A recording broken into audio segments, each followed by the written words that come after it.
नाज़रीन 14 अगस्त 1947 ये सिर्फ एक तारीख नहीं बल्कि लाखों कुर्बानियों, लासानी जदोजहद और एक ख्वाब की तामीर का दिन है।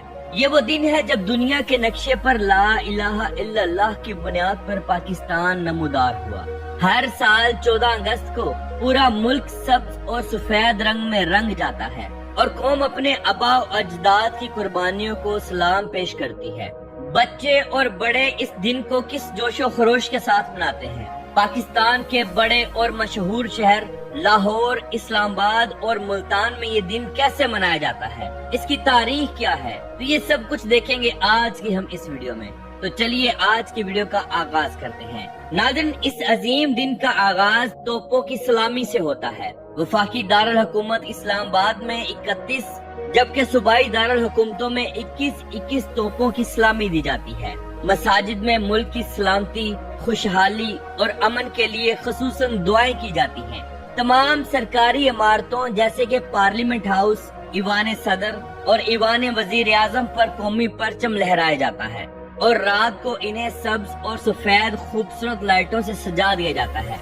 मज़ार कायद कराची और मज़ार इकबाल लाहौर पर पुरवकार तकारीब का इनकाद होता है, जहां गार्ड्स की तब्दीली के मनाजिर कौम का सर फख्र से बुलंद कर देते हैं। ये दिन छोटे बड़े सब बहुत जोशो खरोश के साथ मनाते हैं। बच्चे पाकिस्तानी परचम के रंग की तरह खूबसूरत कपड़े पहनते हैं, चेहरे के ऊपर पाकिस्तानी झंडा बनाते हैं, हाथ में बाजा पकड़ते हैं और सारा दिन खूब एंजॉय करते हैं। इस दिन को इतने जोशो खरोश के साथ मनाया जाता है कि गर्मी की भी फिक्र नहीं की जाती।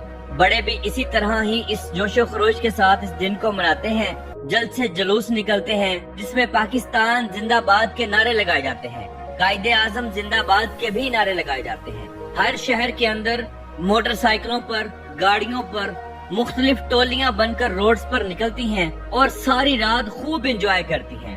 यौम आजादी पर पाकिस्तानी मुस्लिह अफवाज का जज्बा और शौकत देखने के काबिल होता है। पाक फजाइया यानी पाक एयर फोर्स के शाहीन JF-17 थंडर और F-16 फिजा में बादलों को छूते हुए दिल दहला देने वाली फ्लाई पास्ट और सनसनीखेज एरोबेटिक्स का मुजाहरा करते हैं।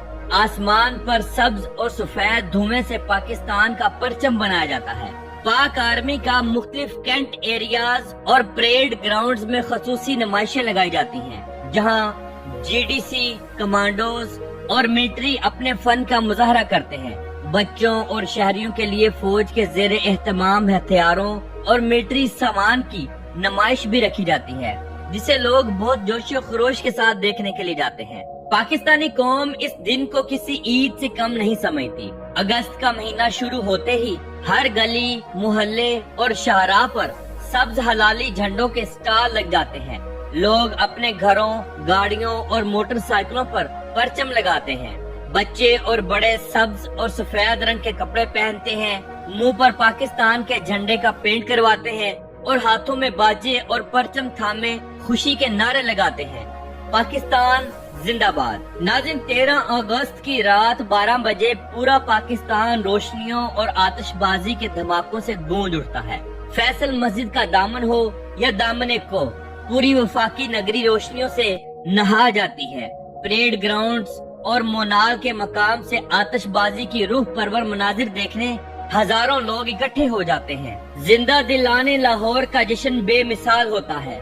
मीनारे पाकिस्तान, लाहौर किला और लिबर्टी चौक में हजारों लोग जमा होते हैं। रात 12 बजे मीनारे पाकिस्तान और बहरिया टाउन लाहौर में तारीखी आतिशबाजी की जाती है, जो पूरे आसमान को रोशन कर देती है।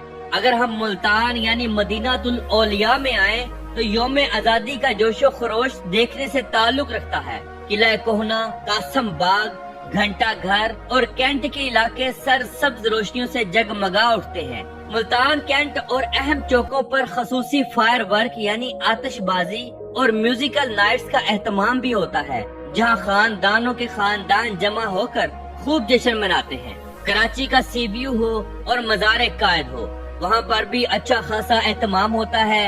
मज़ार कायद पर तो लोगों का हजूम होता है, क्योंकि सुबह होते ही वहाँ पर तोपों की सलामी दी जाती है, जिसके बाद सारा दिन खूब जोशो खरोश के साथ मनाया जाता है। रावलपिंडी, पेशावर اور کوئٹہ میں بھی بڑے پیمانے پر آتشبازی کی جاتی ہے۔ ناظرین، آخر اس دن کو کیوں منایا جاتا ہے؟ دراصل یہ دن ہے تقسیم ہند کا۔ سن 1947 کو انسانی تاریخ کی سب سے بڑی ہجرت مسلمانوں نے ہندوستان سے پاکستان آ کر کی، اور یہ ایک بہت بڑا المیہ تھا۔ اس ہجرت میں کتنے لوگ شہید ہوئے اور کتنا نقصان ہوا، اس کا ایگزیکٹ تخمینہ آج تک نہیں نکل سکا۔ ہاں، البتہ تقریباً 70 سے 80 لاکھ مسلمان بھارت کے مختلف علاقوں جیسے کہ پنجاب، یو پی، بہار، سی پی وغیرہ سے اپنا سب کچھ چھوڑ کر پاکستان آئے۔ کل ملا کر دونوں طرف سے تقریباً 1 کروڑ 40 لاکھ سے لے کر 1.5 کروڑ لوگوں نے ہجرت کی۔ مجموعی طور پر اس فسادات میں 5 لاکھ سے لے کر 20 لاکھ لوگ مارے گئے۔ ان میں شہید ہونے والے مسلمانوں کی تعداد 10 لاکھ کے قریب بتائی جاتی ہے۔ تاریخی ریکارڈ میں موجود ہے کہ عورتوں اور بچوں کی الگ الگ گنتی موجود نہیں ہے، لیکن یہ بات زیر غور ہے کہ سب سے زیادہ تشدد کا نشانہ عورتیں اور بچے ہی بنے۔ ایک محتاط اندازے اور تاریخ کے مطابق 75,000 سے لے کر 1 لاکھ کے قریب خواتین کو اغوا کیا گیا، ان کی عزتیں لوٹی گئی، ان پر ظلم ڈھائے گئے اور ان کو قتل بھی کیا گیا۔ یہ تمام خواتین مسلمان تھیں۔ ہزاروں بچے سفر کے دوران بھوک، بیماریوں اور حملوں کی وجہ سے شہید یا اپنے والدین سے بچھڑ گئے۔ ناظرین، یہ تھی 14 اگست کی قربانی، جسے ہم آج بھی یاد کر کے روتے ہیں، لیکن یہ دن ہمارے لیے اس لیے جوش و خروش اور جذبے والا بن جاتا ہے کیونکہ اس دن ہم ایک آزاد ملک میں آئے اور آزادی کے ساتھ اپنی زندگی گزار رہے ہیں۔ انڈیا میں موجود مسلمانوں کے ساتھ کیا کیا ہوتا ہے، اس سے کون واقف نہیں۔ آج بھی ہندو کمیونٹی ہندوستان میں موجود مسلمانوں کو اچھا خاصا ذلیل کرتی ہے۔ بے شک وہ لوگ پاکستانیوں کو اچھا نہیں سمجھتے، لیکن ان لوگوں نے وہاں رہ کر بہت بڑی غلطی کی۔ خیر، یہ تو پہلے کے معاملات تھے جو گزر گئے۔ ناظرین، قائد اعظم محمد علی جناح کون تھے؟ قائد اعظم محمد علی جناح پاکستان کے بانی ہیں، جنہوں نے اپنی انتھک محنتوں کے بعد پاکستان کو بنایا یا آزاد کروایا۔ یہ پاکستان کے پہلے گورنر جنرل بھی تھے۔ ابتدائی طور پر وہ ہندو مسلم اتحاد کے حامی تھے اور آل انڈیا کانگریس میں شامل تھے، لیکن بعد میں ہندوؤں کی بے ایمانہ پالیسیوں کو دیکھ کر انہوں نے 1913 میں آل انڈیا مسلم لیگ میں شمولیت اختیار کی۔ پھر 2 قومی نظریے کی بنیاد پر برِ صغیر کے مسلمانوں کے لیے ایک الگ وطن کا مقدمہ لڑا اور 14 اگست 1947 کو پاکستان حاصل کر کے دکھایا۔ قائد اعظم محمد علی جناح ہمارے سروں کے تاج ہیں اور ہمارے لیے ایک قابل احترام شخصیت ہیں اور ساری زندگی رہیں گے۔ اللہ رب العزت کی ذات ان کی قبر پر کروڑہا رحمتیں نازل فرمائے، آمین ثم آمین۔ ناظرین، موجودہ وقت میں پاکستان کا کل رقبہ 8,81,913 مربع کلومیٹر ہے، جس میں گلگت بلتستان اور آزاد کشمیر شامل کر کے جغرافیائی رقبہ بنایا جاتا ہے، جبکہ چاروں صوبوں اور اسلام آباد کا بنیادی رقبہ 7,96,095 مربع کلومیٹر ہے۔ اگر پاکستان کی ٹوٹل آبادی دیکھی جائے تو 24 کروڑ 14 لاکھ سے زائد ہے۔ پاکستان کے ٹوٹل 4 صوبے ہیں، جن میں پنجاب صف اول پر آتا ہے، جس کا دارالحکومت لاہور ہے، جو کہ آبادی کے لحاظ سے پاکستان کا سب سے بڑا صوبہ ہے۔